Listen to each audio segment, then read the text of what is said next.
behalf of the Board of Directors, Angela and I would like to present you this little token of our appreciation for your lifelong service. And we love you and we're gonna miss you. Oh, thanks a lot.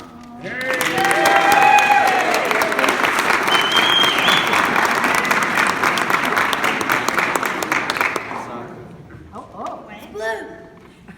Lotto ticket.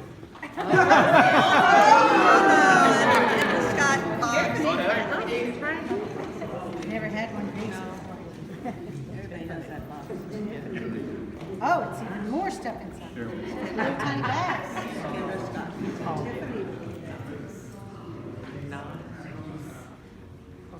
Friendship ring. Oh, it's a necklace. Oh, look, it's the locket with the key.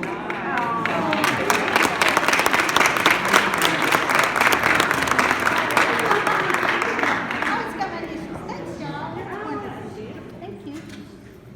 Wonderful. Good, good. Well, my gosh. Hang on, I think I'm next. Oh, you're next. It's not my turn? Not yet, I'm still holding. Thank you. All right, I'm Susan Young. I'm with State Senator Kelly Hancock, and Senator Hancock just appreciates Teddie and 26 years of caring for the least of these and doing it beautifully. Thank you. And so Senator Hancock had a resolution drawn up from the Senate and had it, I'm not going to read it, I'm going to let her read it to herself, I want her emotional. But it says how incredible she is and how much the city of Irving appreciates her and how much the state appreciates her. And so we want to say thank you to Teddie. Thank you very much.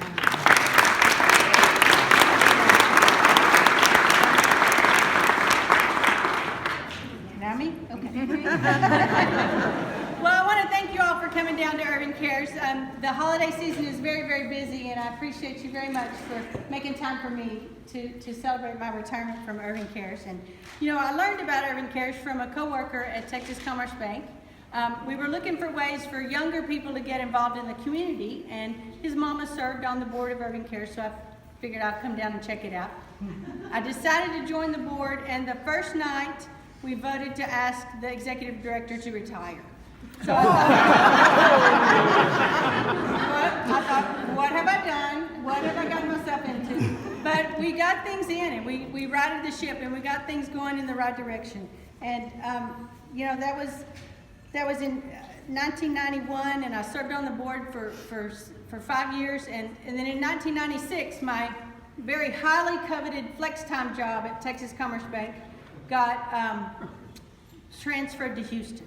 So my choice was to go full time, which was horrifying because my kids were little. They were 7 and 4, or I could take the severance package. So I took the severance package. We rearranged all of our finances and did all that stuff. The Irving Cares was 40 years old at that time, and they had just won a grant from the Junior League of Dallas to hire the very first coordinator of volunteers, and it was me.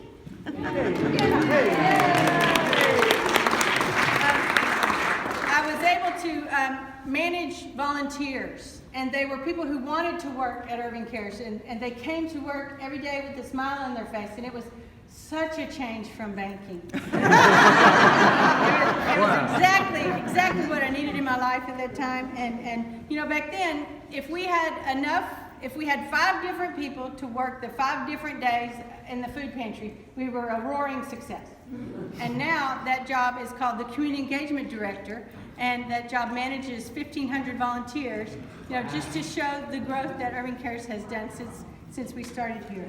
But what a tremendous change of, you know, since we've been here. So 3 executive directors later, they asked me for the 3rd time to take that job. And I thought, well, you know, my kids are older now. They're 13 and 10. And so I decided I would take that big girl job, and I would do it. And so, you know, we've really grown a lot during my tenure here, but we still keep this family feel. You know, when you come to Irving Cares, you know it's going to be like your family. And we've grown in size, but it still feels like home. You know, and I'm really, really proud of that. The reason why I work here is because all my life, my brothers and I, we were very poor growing up in Irving. You know, we waited for payday for everything. We waited for payday to buy school supplies. We waited for payday to pay for the school pictures.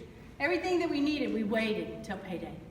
My mama was very proud, and she would have never come to Irving Cares for a place like this to get help. But she had this thing. She had a cut glass bowl, and she would take that cut glass bowl down the street to the rich neighbor lady and pawn it. And that lady would hold it until Mama got her finances back in order, and she would go redeem the pawned bowl and bring it back, and all was well. But not everybody has a cut glass bowl. So that is why I work here, so that people can have a place to come to when they need some help. And, you know, those are the customers that we serve. It's people that are trying hard. They just stump their toe, you know. And, you know, we know that there will always be poor people. And our task is to find a way to help them and to find the way that they can help themselves to take care of themselves. There are really great plans for Irving Cares and for the customers that we serve. Plans for them to prosper and to succeed. And that's what I'm really excited about. The future of Irving Cares is looking really, really bright. And I have been wonderfully blessed by my time here at Irving Cares, and I'm so proud of the work that we've been able to do. So I'm certain also that it will remain that vital community resource that we've built it to be if you all continue to help. That's what it's going to take. So thank you all for giving a rip about your neighbors. And thank you for helping me do this great work here. I am honored. It has been my wonderful blessing to me to do this work. So thank you.